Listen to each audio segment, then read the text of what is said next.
Hey folks, I've done a few posts on this stuff before, but I was talking about this to most of my clients this week, so I thought we'd do another one. And it's about the relationship between pelvis and ribcage, between ribcage and skull. I would safely say that about 70-75% of the people I work with, I'll often find that I want to improve how they move through these areas, to improve whatever the symptom might be. It could be knee pain, could be an ankle problem, could be neck pain, could be a shoulder problem, lower back, whatever it is. So it's a little assessment for you to check to see if you can access these movements, and if you can't, it might be something you want to practice to see if you can start to improve it over time. It's really simple if I step back a little bit. First of all, can I put my hands on my pelvis? Can I bend one knee and hike my pelvis evenly on both sides? And can I do that without having to accommodate my upper body? So if you're doing this and you lean to one side or to the other, then you're not really getting what we want here. We want to be able to kind of disassociate pelvis movement from ribcage movement. So I should be able to keep my shoulders fairly still and hike my pelvis on both sides. Okay?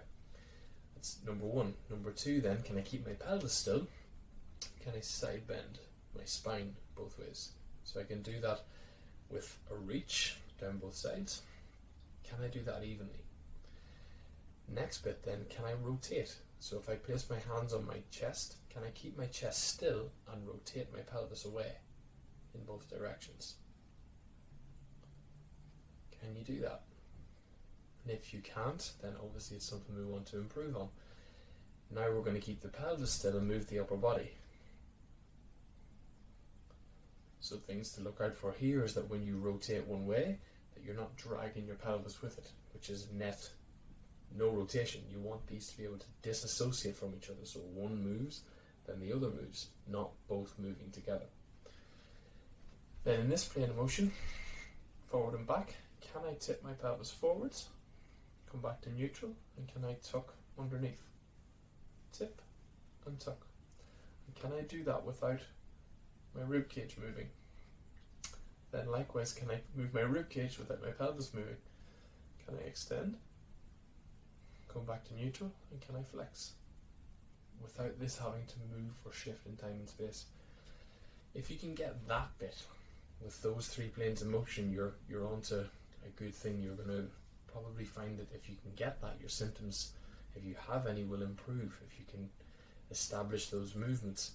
The last thing then is, can you keep your head still, and can you move your torso? In movement, your eyes want to stay level with the horizon. So if any of that kind of side bending was causing your head to move, it might be a sign that your neck doesn't like movement, or doesn't like certain movements, to put it that way. So can I keep my head completely still, and can I move my spine underneath? Yeah, and that's in side bending. Can I also do it in rotation?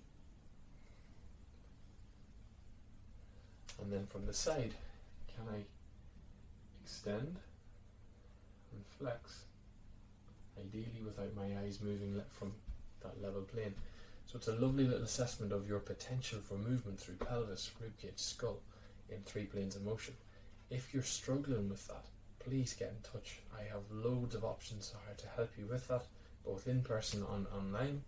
My Move Out of Pain course is available at the moment. You can find that through the link in my bio, and you can also get in contact to book an appointment if you'd like.